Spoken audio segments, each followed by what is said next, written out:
Le 1er janvier 2025, 10 millions d'oies surgissent dans le Sahel, un geste massif qui tranche avec l'image d'un désert immobile.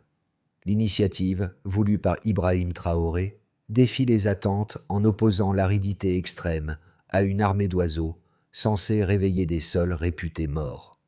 Si cette collision entre deux chiffres, 10 millions contre zéro fertilité, cache une chance réelle de régénération, qu'est-ce que cela pourrait changer pour ceux qui dépendent encore de cette terre fragile? Un horizon brusquement décalé.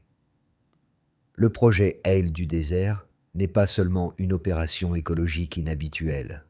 Il représente une tentative stratégique de répondre à l'une des crises agricoles les plus sévères du Sahel. Dès l'annonce, une promesse implicite s'est dégagée: offrir une alternative réelle aux engrais chimiques coûteux et redonner au sol épuisé une capacité de régénération durable. Une promesse de souveraineté alimentaire en une dizaine de mots. Ce pari comporte des enjeux considérables, car la survie économique de milliers de familles rurales dépend d'une amélioration tangible de la fertilité du sol. Pour un pays qui lutte depuis des années contre la sécheresse persistante, l'idée d'utiliser des oiseaux migrateurs pour fertiliser naturellement les terres pourrait devenir un levier inattendu, si tant est qu'elle parvienne à produire des effets mesurables dans les mois à venir. Et c'est précisément ce qui nourrit la tension initiale. Si une méthode jugée absurde par certains commençait réellement à modifier la texture même du sol, jusqu'où cette transformation pourrait-elle aller dans un Sahel en quête de renouveau?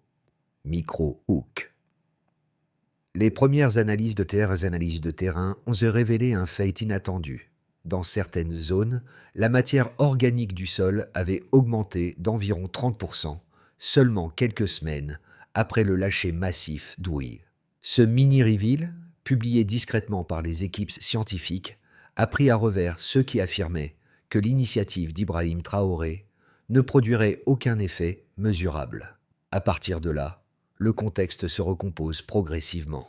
Le Burkina Faso, frappé depuis des années par une sécheresse tenace et une dégradation accélérée de ses sols, se trouvait au bord d'une crise agricole majeure. Les engrais chimiques importés devenaient de plus en plus coûteux, accentuant la dépendance économique du pays et fragilisant les exploitations familiales. Le projet Aile du désert, d'abord considéré comme un geste politique excentrique, s'inscrivait en réalité dans une logique de rupture, sortir d'un cycle d'épuisement pour tenter une régénération naturelle fondée sur un comportement animal bien documenté ailleurs. Les études réalisées en Chine, en Égypte et dans certaines régions semi-arides d'Asie montraient que les oies pouvaient enrichir les sols en dispersant graines et nutriments au fil de leur déplacement. Cette base scientifique, jusque-là ignorée par la majorité du public, servait désormais de point d'appui aux agronomes burkinabés pour expliquer que la logique du projet n'avait rien d'un pari irrationnel. À l'intérieur du pays, les réactions étaient partagées. Scepticisme dans les centres urbains, mais attention croissante dans les villages où la terre sèche dictait les priorités. C'est dans ce paysage que la dynamique causale commence à se dessiner. La libération massive des oiseaux, première dispersion de nutriments, assouplissement du sol, retour de l'activité microbienne, apparition de pousses locales. Cette chaîne, encore fragile, devenait un argument clé pour ceux qui voyaient dans la décision d'Ibrahim Traoré une tentative résolue d'inverser des décennies de déclin écologique. Et tandis que les critiques continuaient de pointer les risques, les premiers signes visibles durcissaient une question suspendue depuis l'origine. Jusqu'où cette régénération pouvait-elle aller si la tendance se poursuivait? Dans les villages du Sahel, les premiers observateurs de l'expérience ne furent ni des experts ni des journalistes, mais des agriculteurs qui connaissaient chaque fissure de leur sol. À Kala, un homme d'une 60aine d'années a remarqué que la terre, d'habitude dure comme de la pierre, semblait respirer après le passage des oiseaux. Il n'osait pas y croire, mais la texture du sable avait changé sous ses doigts. Cette sensation, aussi infime soit-elle, contrastait radicalement avec les années de sécheresse qui avaient figé ces champs dans une inertie désespérante. Dans une autre zone, plus au nord, une jeune agricultrice a observé les premières pousses de millet apparaître là où rien ne germait depuis plusieurs saisons. Elle racontait que les traces laissées par les oiseaux, un mélange de graines dispersées et de matière organique, formaient de petites lignes irrégulières, comme si les parcelles redessinaient elles-mêmes et s'aimaient un nouvel avenir.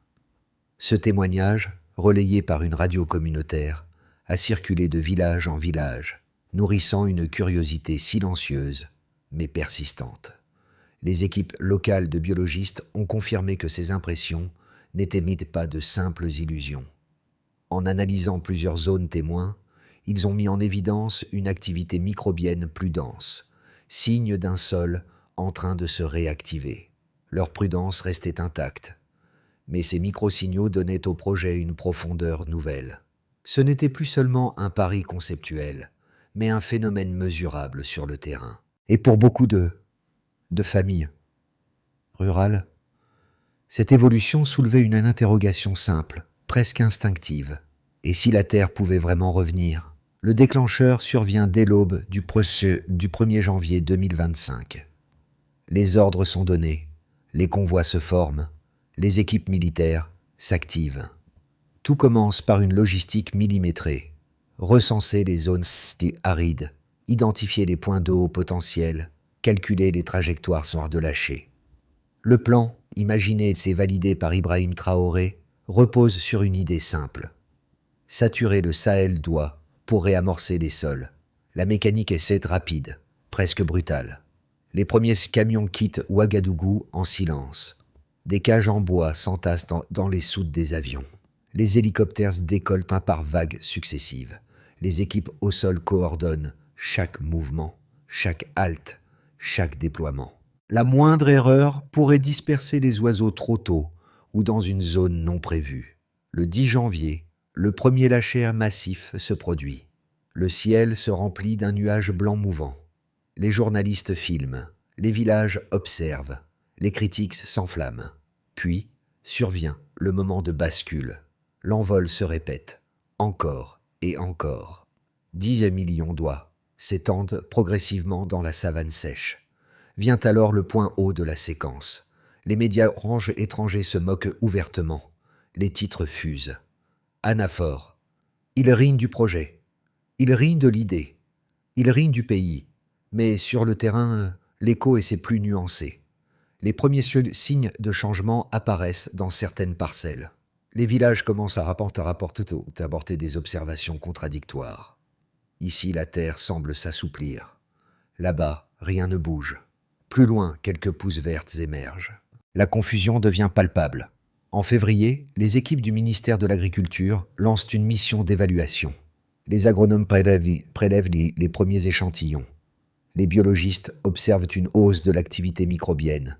Les données restent préliminaires, mais elles provoquent un frémissement. Ce qui devait être un pari presque folklorique commence à prendre une tournure scientifique. Puis arrive la poussée contradictoire. Les marchands de caisse de la capitale dénoncent un gaspillage. Les opposants parlent d'un caprice politique. Les écologistes étrangers craignent un déséquilibre de la faune. La pression médiatique enfle, alimentée par des rumeurs de maladies potentielles. Les critiques montent, mais les premiers résultats retiennent l'attention. À la fin mars, un tournant s'impose. Les agronomes mesurent une réduction notable de l'acidité du sol. Les images de parcelles verdissantes commencent à circuler. Les médias internationaux ajustent leur ton, certains abandonnent la moquerie. On commence à évoquer un modèle possible. Le Sahel, pour la première fois depuis longtemps, semble produire un signal différent. L'adduction s'étend en avril et mai. Les villages observent un changement subtil mais constant. Des discussions surgissent dans les marchés, les radios, les réunions locales. Certains pays voisins posent des questions prudentes. Les diplomates commencent à mentionner le projet dans leurs échanges. Les organisations internationales surveillent l'évolution des indicateurs. La dynamique se déplace, de la dérision à l'examen, de l'examen à l'espoir prudent. Ce fil d'événements, ponctué d'accélérations et d'obstacles, constitue la première respiration complète du projet. Et derrière chaque étape, une question persiste. La trajectoire peut-elle se maintenir? La transition s'amorce d'emblée par un contraste net, d'un sol quasiment inerte à une hausse moyenne de 30% de matière organique. Un écart qui sert de repère initial pour mesurer l'évolution réelle du projet. Cette progression, observée après seulement quelques semaines, indique que les zones impactées réagissent plus vite que prévu. Pour les chercheurs, cette augmentation représente une accélération inhabituelle des processus biologiques dans des terres réputées stériles. Dans le même temps, les analyses de germination apportent un second signal chiffré décisif.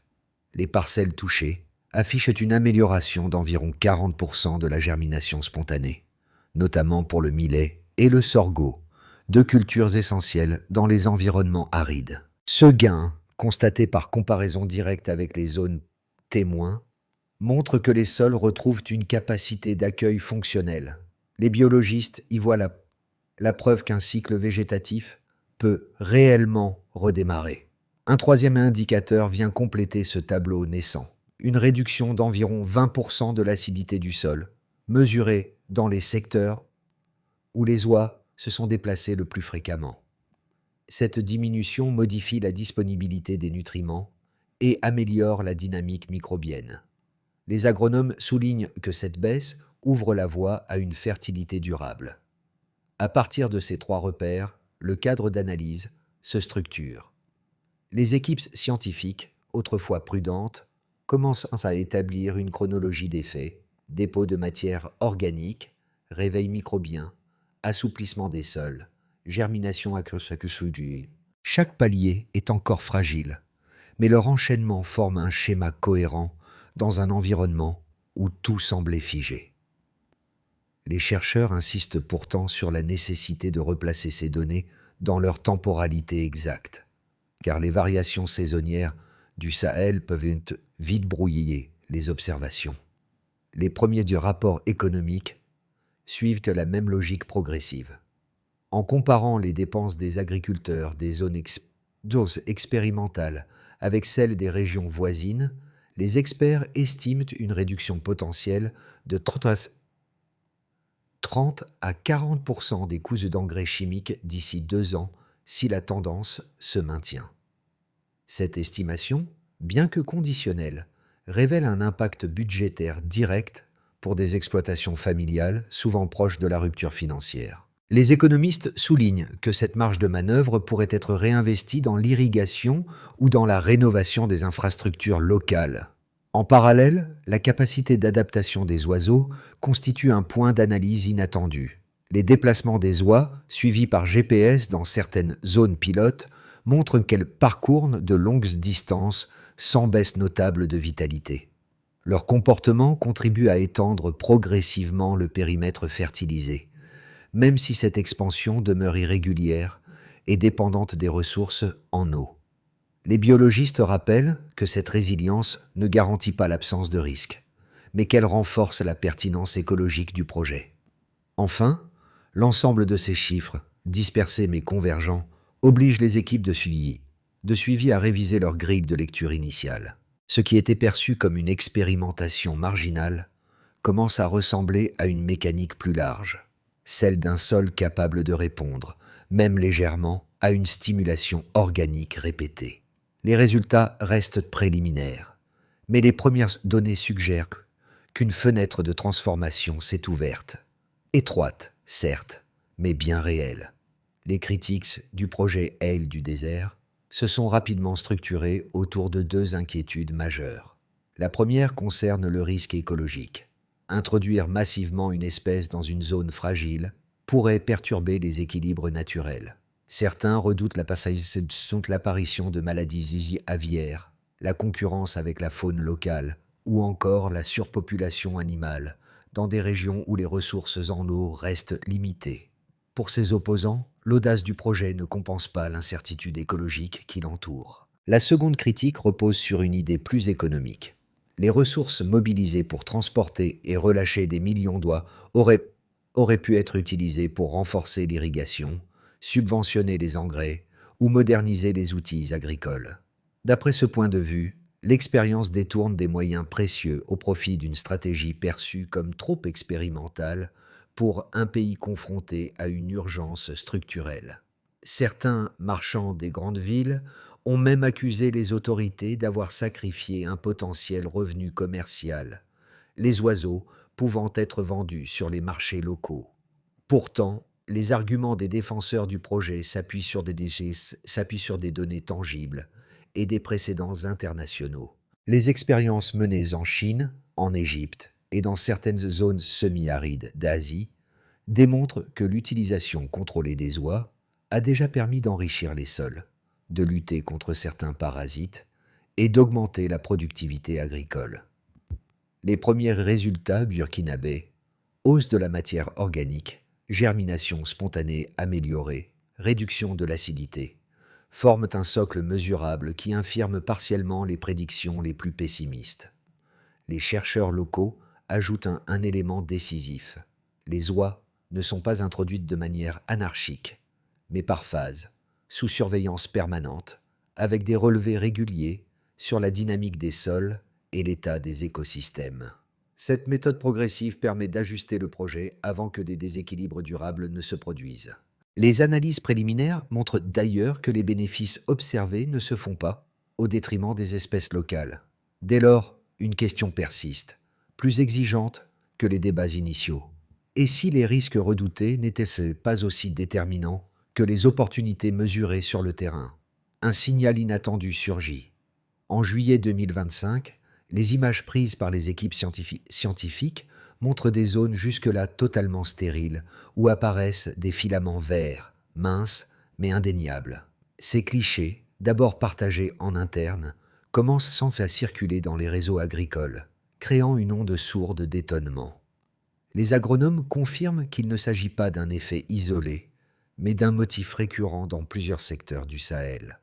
À cet instant précis, le projet cesse d'être un pari théorique pour devenir un phénomène mesurable. Les premiers rapports internationaux revoient leur ton. Les journaux qui moquaient l'initiative se mettent soudain à parler de cas d'études intrigants. Cette révision narrative donne un poids nouveau à la démarche engagée par Ibrahim Traoré, jusque-là perçue comme imprévisible. Les pays voisins prennent note, certains envoyant discrètement des observateurs pour comprendre l'ampleur réelle de la régénération. Dans les villages, la réaction est immédiate. Les habitants, d'abord sceptiques, observent que la poussière ne se comporte plus de la même manière et que le sol retient mieux l'humidité après les premières fines pluies de saison. Ce glissement, minime mais visible, agit comme un révélateur collectif, transformant l'interrogation initiale en attente réelle. Les premières conséquences tangibles du projet Île du désert se manifestent différemment selon les groupes concernés. Là où certains voient une transformation agricole, d'autres y discernent une réorientation économique ou même un tournant géopolitique. Le signal révélé au milieu de l'année, ces filaments verts surgis du sable, commence désormais à produire des effets concrets qui dépassent la simple observation scientifique. Et l'initiative portée par Ibrahim Traoré devient un point de référence pour mesurer ces mutations. 1. Nom Nongyip, NN. Dans les zones rurales, les paysans notent une modification progressive du comportement du sol. Les pluies légères s'infiltrent mieux, les graines germent davantage, et certaines parcelles jusque-là abandonnées sont de nouveau testées. La réduction des dépenses en engrais, encore timide mais perceptible, offre un souffle financier aux familles. Pour beaucoup, c'est un répit inattendu après des années de stagnation. Le retour d'une forme d'activité végétale, même modeste, ravive une logique de travail que la sécheresse avait érodée. 2. Nyom Donyep Nongyep, DN. Les petites coopératives commencent à réévaluer leur modèle. Certaines envisagent d'intégrer des systèmes mixtes combinant culture traditionnelle et fertilisation naturelle. La baisse potentielle des coûts chimiques ouvre la possibilité d'investir dans l'irrigation ou dans des infrastructures de stockage, jusque-là hors de portée. Un effet secondaire émerge. l'intérêt grandissant des investisseurs régionaux, attirés par la perspective d'un modèle moins dépendant des importations. Cette recomposition lente provoque un changement d'attitude. Observer, tester, ajuster. Tricolon. Observer, tester, ajuster. 3. Nomgösen, ondé. Dans les villes, comme dans les villages, l'impact psychologique est frappant. Les habitants qui vivaient dans la résignation voient apparaître un scénario inédit, celui d'une terre qui réagit encore. Les témoignages diffusés par les radios communautaires renforcent cette impression. Des familles racontent que les enfants s'intéressent de nouveau aux champs. Les jeunes adultes, souvent tentés par l'exode, redécouvrent une raison de rester. La perception collective se transforme.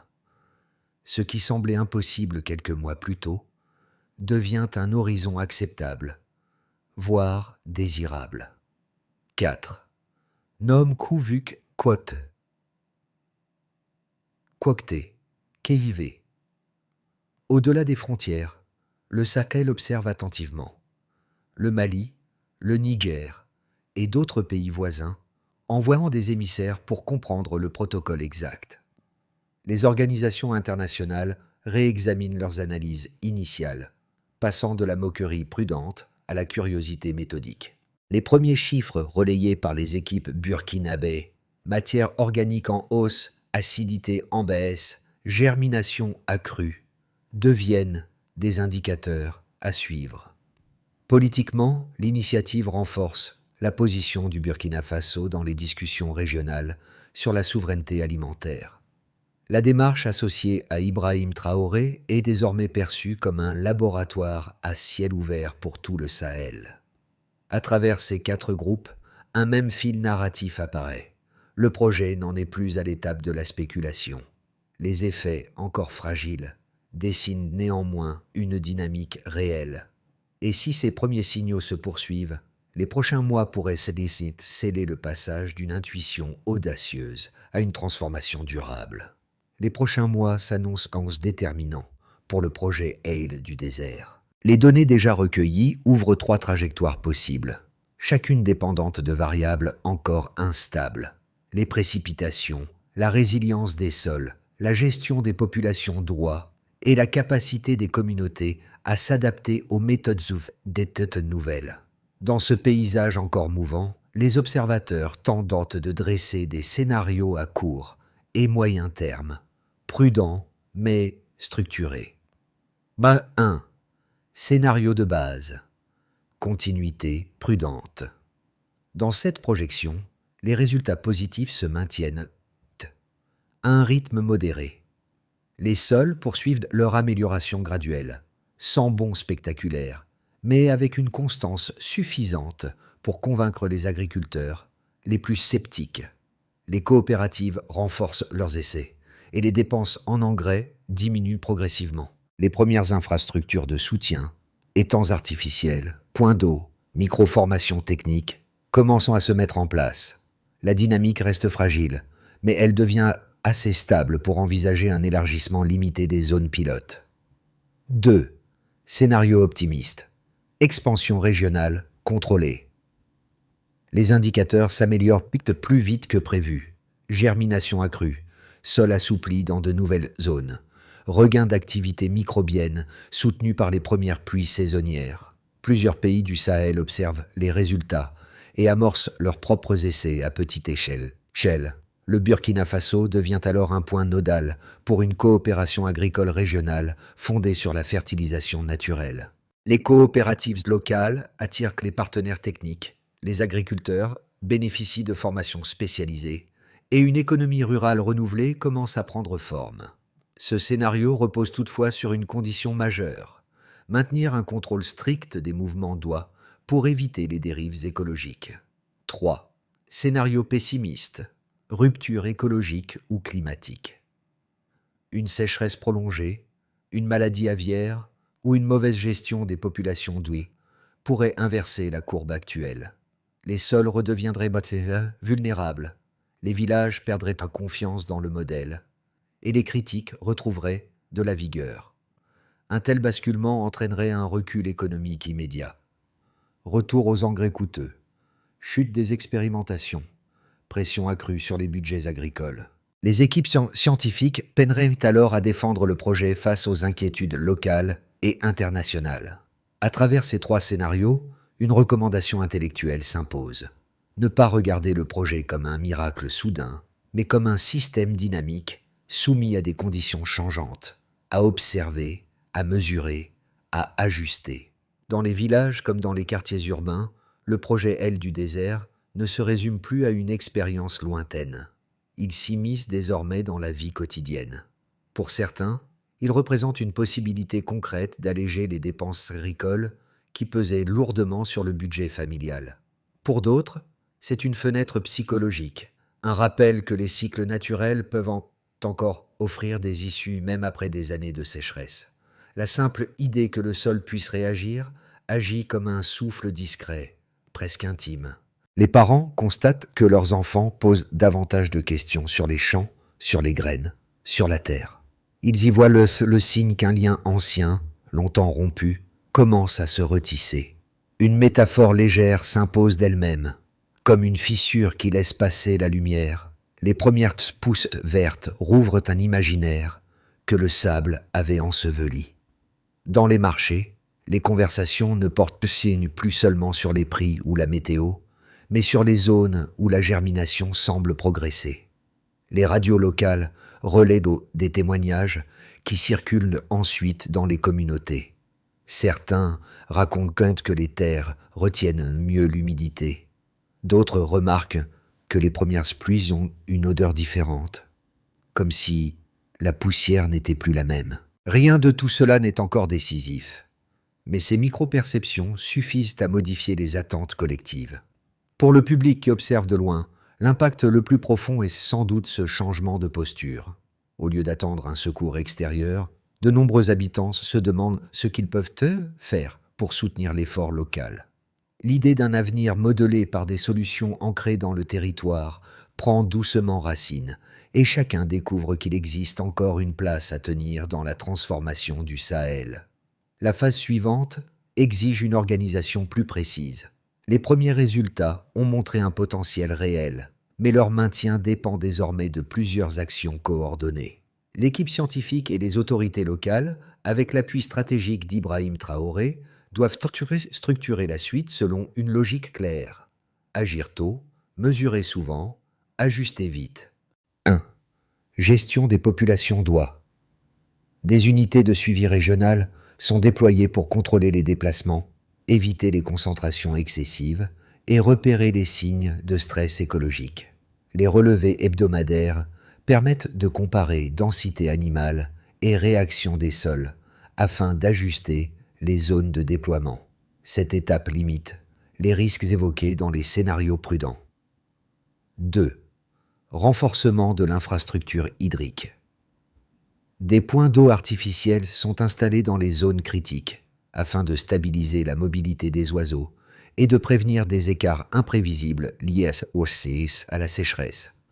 Les techniciens locaux surveillent l'évaporation, notent la qualité de l'eau et ajustent la distribution selon les semaines. Ce levier améliore l'efficacité de la fertilisation naturelle. 3. Formation massive des agriculteurs. Des modules pratiques sont mis en place dans chaque province pilote. Comment observer la texture du sol? Quand replanter? Comment mesurer la germination? Comment anticiper l'humidité résiduelle après les premières pluies? Les agriculteurs deviennent ainsi les premiers capteurs de terrain, renforçant la boucle de données. 4. Suivi scientifique trimestriel. Les biologistes réalisent des prélèvements standardisés pour évaluer matière organique, acidité et activité microbienne. Chaque rapport est comparé aux variations saisonnières afin de distinguer effets du projet et fluctuations naturelles. Cette approche répond directement aux incertitudes évoquées dans les 3 scénarios. 5. Coordination régionale progressive. Des ateliers d'échange sont proposés aux pays voisins pour partager méthodes, limites, résultats et protocoles de contrôle. Cette ouverture vise à éviter les interprétations simplifiées et à créer un cadre commun d'expérimentation. Dans cette feuille de route, un principe domine. Avancer méthodiquement, sans confondre signaux prometteurs et conclusions définitives. Dans les villages du Sahel, certains se souviennent encore du premier frisson décrit par les paysans. Cette sensation que la terre respirait de nouveau sous leurs doigts. Ce motif intime, presque fragile, revient aujourd'hui comme un fil conducteur reliant les débuts hésitants à l'espoir plus assumé qui traverse désormais les communautés. Les familles qui avaient vu leur champ s'éteindre observent maintenant, avec une prudence mêlée de fierté, les signes ténus d'un renouveau agricole. À mesure que les saisons avancent, cette transformation dépasse la seule observation scientifique. Elle devient un récit partagé, transmis dans les marchés, autour des foyers et dans les radios locales. Le projet, longtemps se scruté avec scepticisme, incarne désormais une forme de reconquête, celle d'un lien interrompu entre la terre et ceux qui la cultivent. Dans ce cadre élargi, la figure d'Ibrahim Traoré s'inscrit moins comme celle d'un décideur solitaire que comme le catalyseur d'un mouvement qui dépasse la politique. Le retour à la terre ne se mesure pas seulement en chiffres, mais aussi en voix. Et l'une d'elles semble résumer la trajectoire. La terre n'avait jamais cessé d'attendre. Cette phrase, murmurée dans un village du Nord, résume l'émotion qui soutient désormais le projet. Une confiance lente, mais réelle, en la possibilité d'un avenir durable. À présent, le projet L du désert dépasse largement le cadre d'une expérimentation agricole. Il est devenu un espace de réflexion collective, où chacun peut questionner sa relation au territoire, à la résilience et aux solutions ancrées dans les ressources locales. Les images des premières pousses, les témoignages des villages et les analyses scientifiques composent un récit commun qui invite à regarder le Sahel autrement, non plus comme une terre condamnée, mais comme un terrain encore capable de réponse. Dans cet élan, une idée simple se partage. Soutenir les initiatives qui révèlent un potentiel construit patiemment, loin des illusions rapides. Les habitants redécouvrent l'importance d'enregistrer des observations, de partager des résultats, de rester vigilants aux étapes à venir. Les communautés extérieures, elles, commencent à se demander comment collaborer, comment apprendre, comment adapter ces pratiques à d'autres environnements.